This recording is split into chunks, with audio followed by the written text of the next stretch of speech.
And now for something completely different. Well, hey there, Metal-O-Maniacs. Welcome back to the show, and welcome joining us right now. I'm very excited about this. My new friend Peter, all the way from the UK. How are you, sir? How are you doing today? I am fine and well, and been very happy to be talking to you guys over there. Come on, let's do it. You are making my day, my friend. Our Metal-O-Maniacs out there are pretty well versed, so all of them know who you are already, especially since I've been telling them you're coming on the show. But for those who do not, introduce yourself, my brother. I'm Pete, as you rightfully said, a very bad singer in Lawnmower Deth.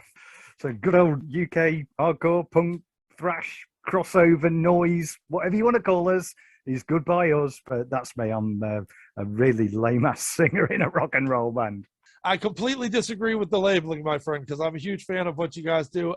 And, I go back. I remember the original run. I remember, I'm an old fella myself a little bit, so I go back a little bit with this metal crazy thing.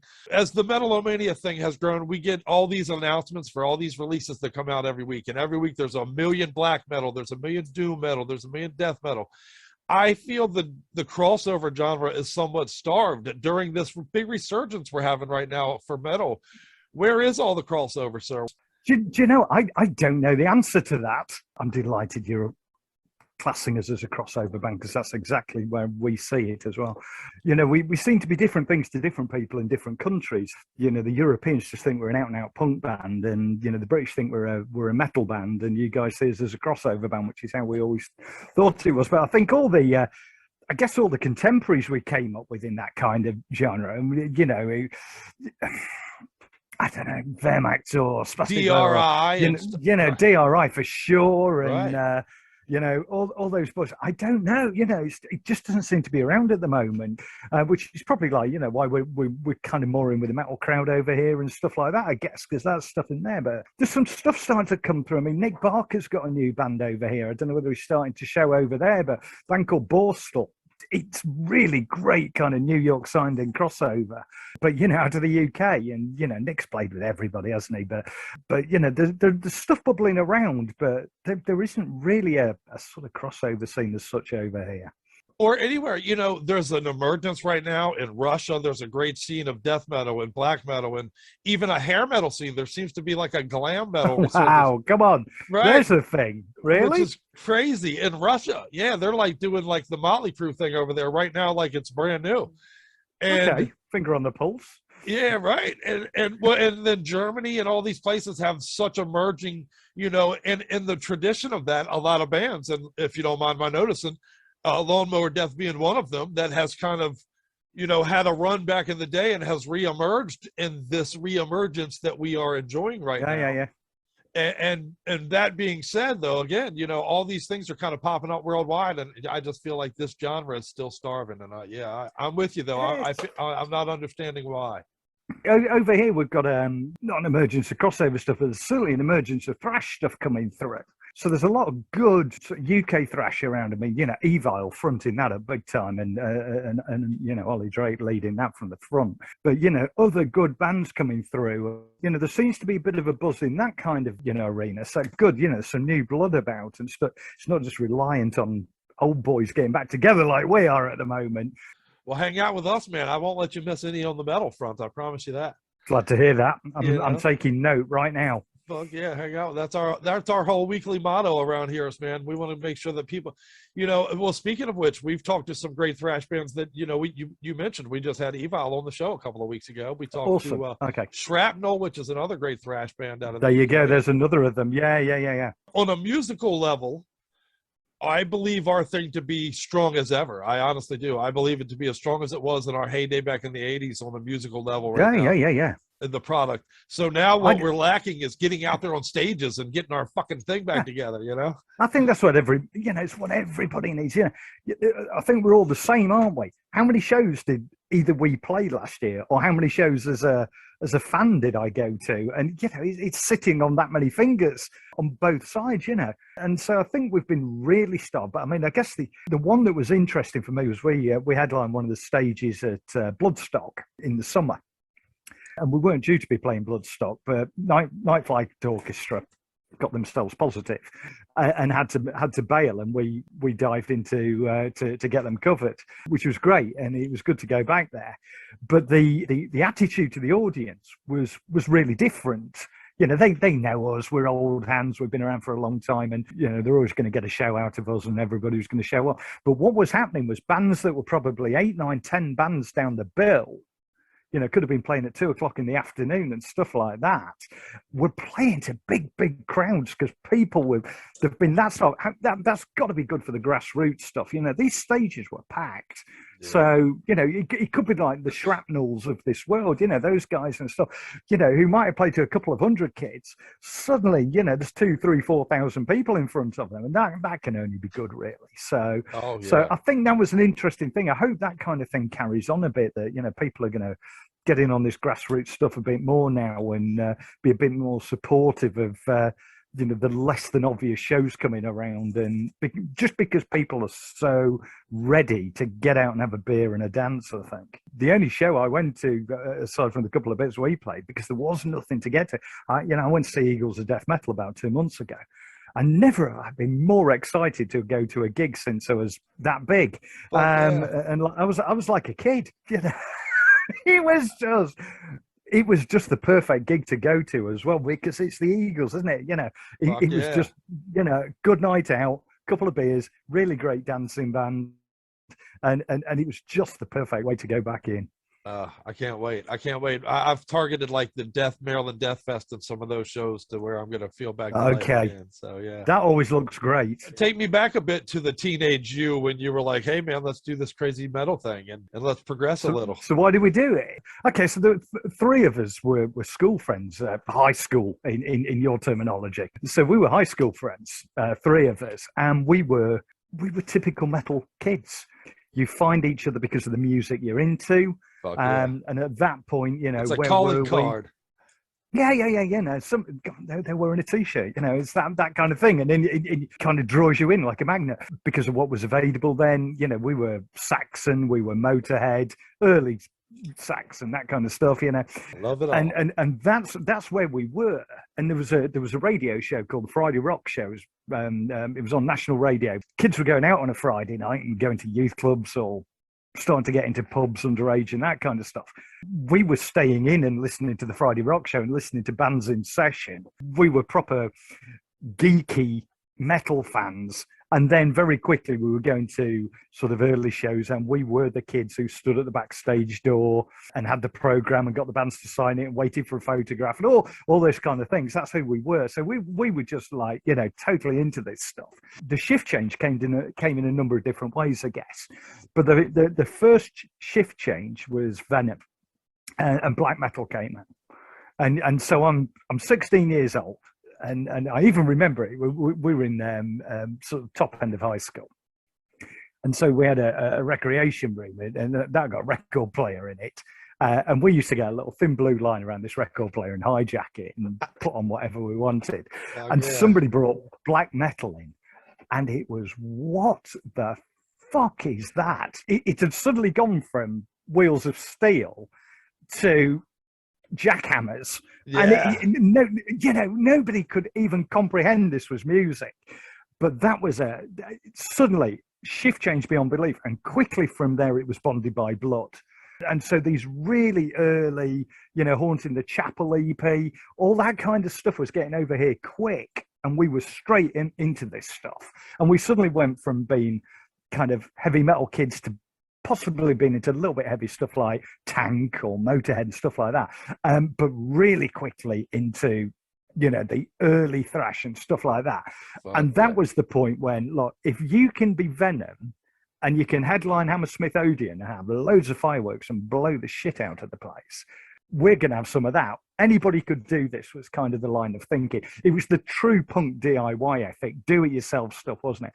So that's when we wanted to be in a band. Now, we hadn't got the ability, we weren't musical or any of that, but we knew we wanted to do it. So that's kind of what started us. After that, it became like-minded friends. We met our drummer who'd got the idea for Lawnmower. Eventually, we met Paddy, who joined on guitar, and we got a line-up, and we started doing what we did and quickly got signed, and that pushed us to Earache, and then I guess that got us out to a wider audience, and away it went. But that's why we got into it. We came through. I guess in the way pretty much most of us got into metal was the way we came, and I guess then the other shift change, the other gear change for me was when the US hardcore stuff started coming over here.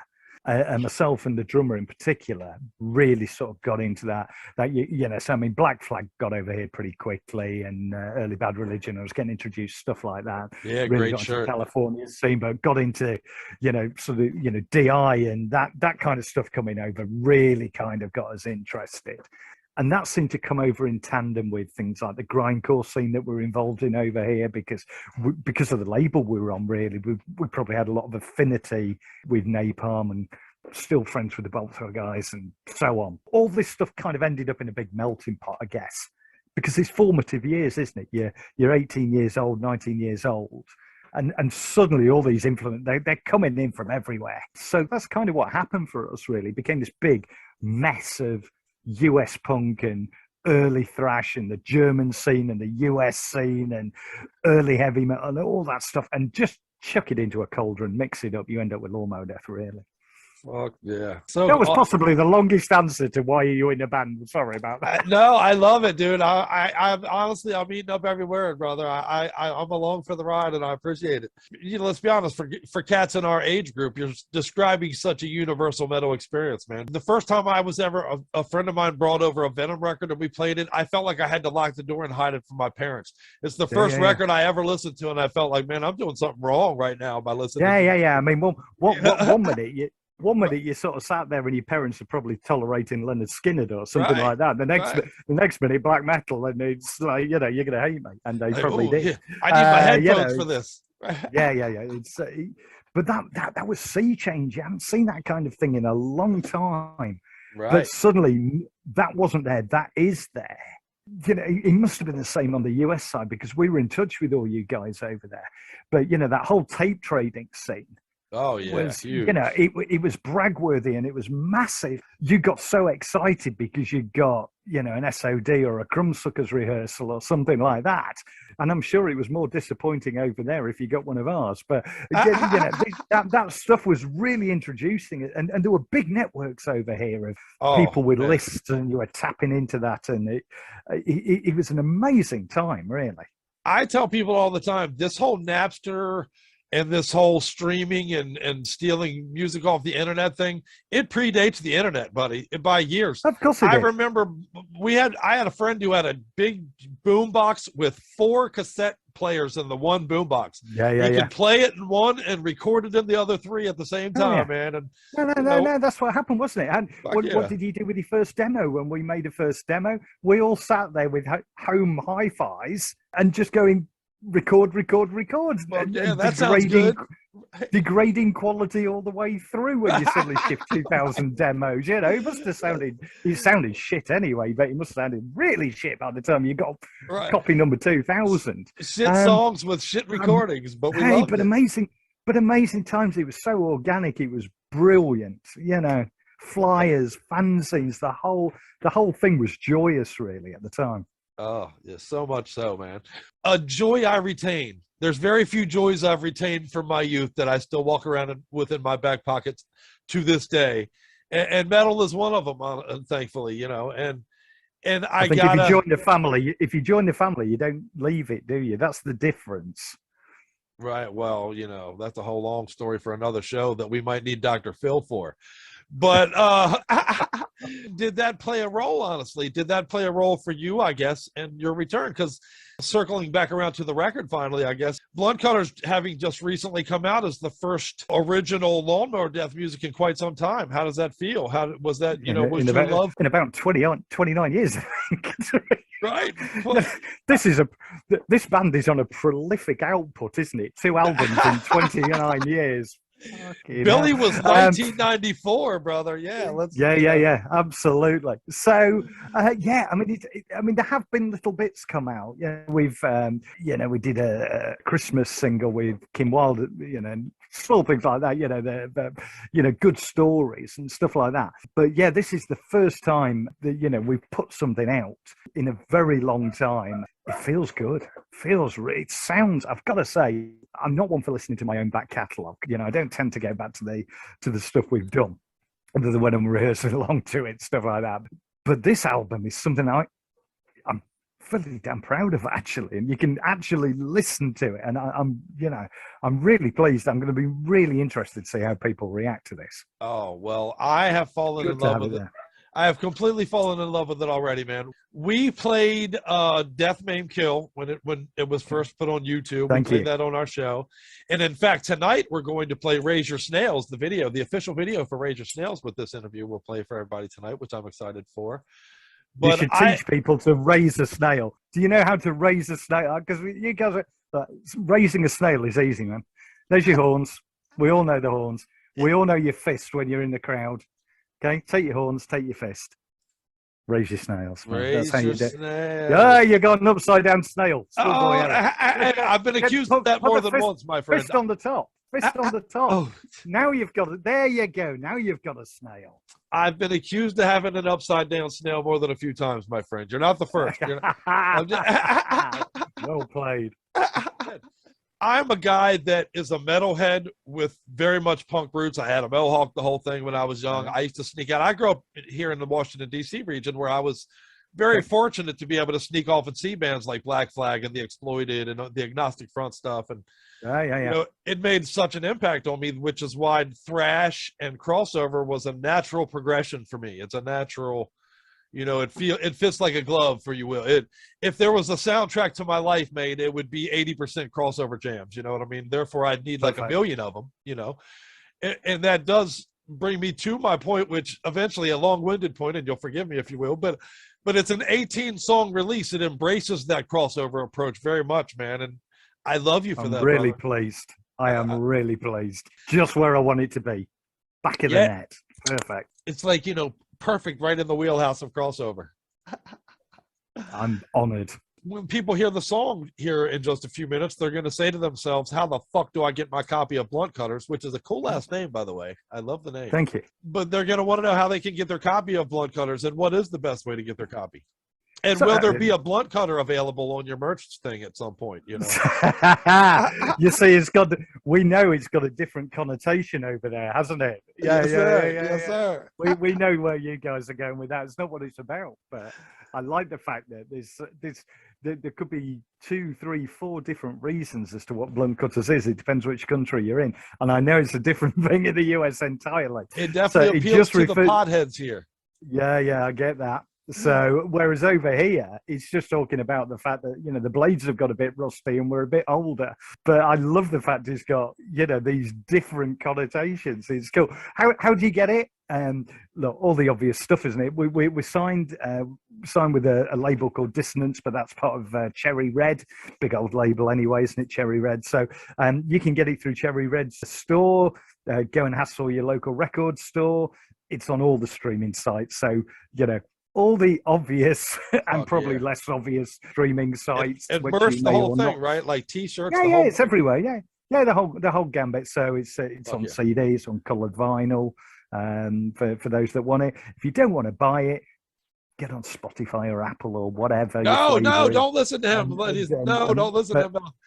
But buy it. Yeah, but physical copy. It's a nice production. It's a nice gatefold. It's got good artwork. Go and get yourself a copy. But if you want a sneaky listen, you could hop on one of those sites you don't want to mention. It's all good with us. We're a broken record here on the show of hard copy. The best way to support our scene is to support the band as a hard copy. But, this isn't going to make me rich. I just want people to go and hear it. That's where we're coming from. And we're about the lifestyle. We're about a good story is what we're always about. What's the next story? And these getting a release out will get us the next part of the story. So just go and get it any which way you want is my answer. Right. Support the band. And enjoy it. And if you hate it, hate it. Don't put it in the middle. That's the only thing from me. I cannot stand indifference to anything. You either love it or you hate it, and that's fine by me. Have an opinion, but don't sit in the middle and tell me it's okay, because that's just lazy. I love you. Nobody wants that. Have an opinion on it. That's all. My father used to say all the time, you know what happens to people that sit on the fence? The fucking fence poles go right up their assholes. That's what happens. So that's the one. Yeah, is there nothing worse than somebody going, that was nice? Yeah, never, right. And what does that mean? Right. Yeah. I put emotion into it. Give me an emotional response, even if it is hate. Exactly. Fuck that, you Metal-O-Maniacs out there, I implore you, the best, most assured way on this planet possible to keep the kick-ass crossover scene alive and coming back for us is to support it. And you can do that by picking up your copy of Blunt Cutters and following this band, because they're badass. This is Pete from Lawnmower Deth, and you are listening to The Crypt and Scully on Metal-O-Mania. Come on.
That's a snail watching that.